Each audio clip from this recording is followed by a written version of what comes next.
ជំរាបសួរគ្រូថ្ងៃនេះខ្ញុំនឹងនិយាយពី CPU Trick នៅក្នុង Operating System Linux អញ្ចឹងនៅគ្រប់ Linux OS ទាំងអស់វាសិតតែយើងអាច run command មួយគឺ command top នៅពេលដែលយើង run គឺវានឹងចេញផ្ទាំងមួយបង្ហាញអំពីភាគរយនៃ CPU time នេះដែលវាមានច្រើនភេទដូចជា US នេះគឺ user space នេះSY នេះគឺ system call NI នេះគឺ nice ID នេះគឺ idle ដែលមានន័យថាតនេVUA នេះគឺ wait និងមានមែនទៀតដែលវាអត់សូវសំខាន់ទេអញ្ចឹងចាប់ផ្ដើមដំបូងគេគឺ US គឺ user space អញ្ចឹងគឺវាបង្ហាញនៅភាគរយនៃ CPU ដែលវាចំណាយក្នុងការ executing ឬក៏ run process នៅក្នុង system user នៅក្នុង user space របស់យើងអញ្ចឹងនៅពេលយើង run application ឬក៏ run code Python ឬក៏ code Java ឬក៏ application អីដែលមានត្រូវការ data processing ឬក៏ calculating គឺវានឹងបង្ហាញទៅលើចំនួនដែលវាស៊ី CPU យើងនៅកន្លែង US នេះតមកគឺ SY system call អញ្ចឹងនៅគ្រប់ task ឬក៏ process ផ្សេងៗដែល run នៅក្នុង kernel ឬក៏ core នៃ operating system របស់យើងគឺវានឹងបង្ហាញនៅលើ SY នេះចំពោះ ID នេះគឺជាចំនួន percentage ដែលនៅសល់ដែលវាអត់ប្រើការដូចឥឡូវនេះគឺយើងបើកតែ command top អញ្ចឹងវាអត់មានបើកឬក៏ run អីផ្សេងគឺ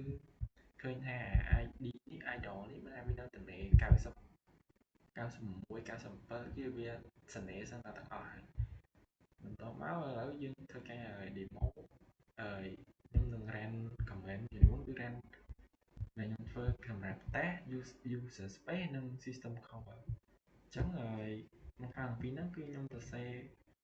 ដាក់កូដខ្លះនៅដើម្បីឲ្យពេលដែល run ទៅគឺទី1គឺខ្ញុំសរសេរឲ្យឡើងកន្លែង user space នេះទី2គឺឡើងកន្លែង system call នេះហើយតើវា interact ជាមួយនឹង ID នេះមិនដំបូងគឺយើង run user space ចំនួន1អញ្ចឹងយើងឃើញថាកន្លែង user space នេះគឺឡើងបាន 14% អញ្ចឹងកន្លែងនេះគឺយើង 100% នេះគឺវាប្រើអស់មួយ core អញ្ចឹងបើសិនជាខ្ញុំបន្ត run វាទៀត run វាច្រើនដង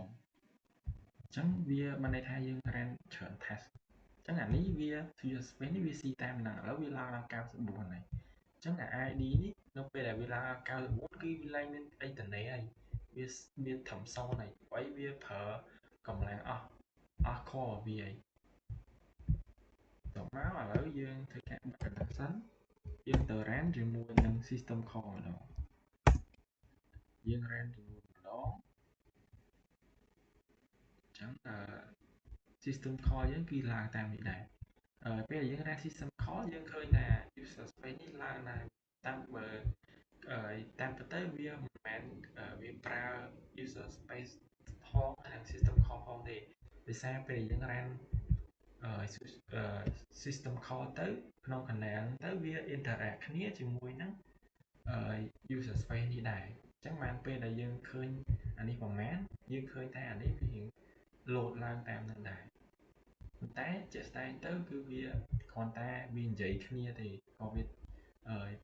ដល់វា send data ប្រាប់គ្នាថាត្រូវអី input និង output ប៉ុណ្ណឹងឯងអញ្ចឹងចំពោះចំណុចផ្សេងទៀតគឺនឹងមានគ្នាខ្ញុំម្នាក់ទៀតគាត់នឹងធ្វើការបញ្ចូលនៅក្នុងវីដេអូផ្សេងទៀតអរគុណគ្រូ